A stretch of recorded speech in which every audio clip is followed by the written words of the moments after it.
जब भारतीय नौसेना की ट्राइडेंट जो बोट्स थी, जो मिसाइल बोट्स थी, वो पीछे गई और फिर उसके बाद कराची पर जब मिसाइल उन्होंने सीधा दागा तो कराची कई हफ्तों तक धूं-धूं कर जल रहा था। और वही वजह है कि 1971 के ऑपरेशन ट्राइडेंट से सबक लेते हुए इस बार पाकिस्तानी नेवी अपने पोर्ट से बाहर तक नहीं निकली। ये ठीक सामने आईएनएस विक्रांत है, जिसके ऊपर ऑपरेशन सिंदूर के दौरान कुल मिला के 40 एयरक्राफ्ट और हेप्टर्स मिलाकर मौजूद थे। और ये एक ऐसा एयरक्राफ्ट कैरियर है जिसे कॉम्प्लीमेंट करने के लिए भारतीय नौसेना के पास आईएनएस विक्रमादित्य भी मौजूद है।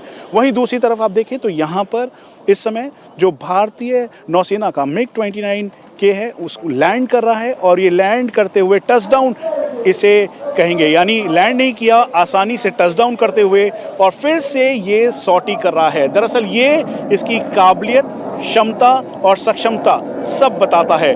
हम आपको बता दें कि आने वाले दिनों में इसे और इक्विप्ड किया जा रहा है। भारतीय नौसेना में रफाल मरीन भी शामिल होगा। रफाल मरीन के शामिल हो जाने से भारतीय नौसेना की जो एयर पावर है वो और बढ़ेगी।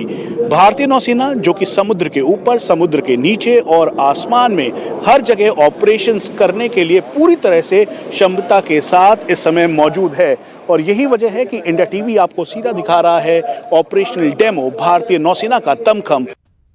समंदर की सतह पर तो इंडियन नेवी की ताकत दुनिया देखती है, लेकिन समंदर के अंदर सबमरीन पावर में भी इंडिया आज दुनिया के टॉप देशों के साथ खड़ा है। भारतीय नौसेना के एस फाइटर एयरक्राफ्ट जो कि व्हाइट टाइगर और ब्लैक पैंथर, दो स्क्वाड्रन इस समय मिग 29K की मौजूद है। एक आईएनएस विक्रांत के ऊपर है और आईएनएस विक्रमादित्य नहीं तो स्टेशन रहती है। वहीं दूसरी तरफ कुल मिला के 17 सबमरीन भारतीय नौसेना के पास मौजूद है। ये ठीक सामने आप देख रहे हैं ये सबमरीन। उसके अलावा आने वाले दिनों में और 6 स्कॉर्पियन क्लास सबमरीन भारतीय नौसेना को मिलेगी और इससे दमखम और बढ़ेगा। यहाँ तक कि न्यूक्लियर कैपेबल जो सबमरीन है अरिंदम, उसका ट्रायल चल रहा है और 2026 और 27 तक संभावना ही जताई जा रही है कि वो भी भारतीय नौसेना के बेड़े में शामिल होगा। ये पहला मौका है जब ऑप्स डेमो को इस समय केरला के तिरुवनंतपुरम में किया जा रहा है। दरअसल इसके द्वारा ये संकेत बिल्कुल क्लियर है, अरेबियन सी में इस समय डोमिनेंस भारतीय नौसेना का है। यहाँ तक कि सबमरीन का डिप्लॉयमेंट भी अलग अलग जगहों पर किया गया।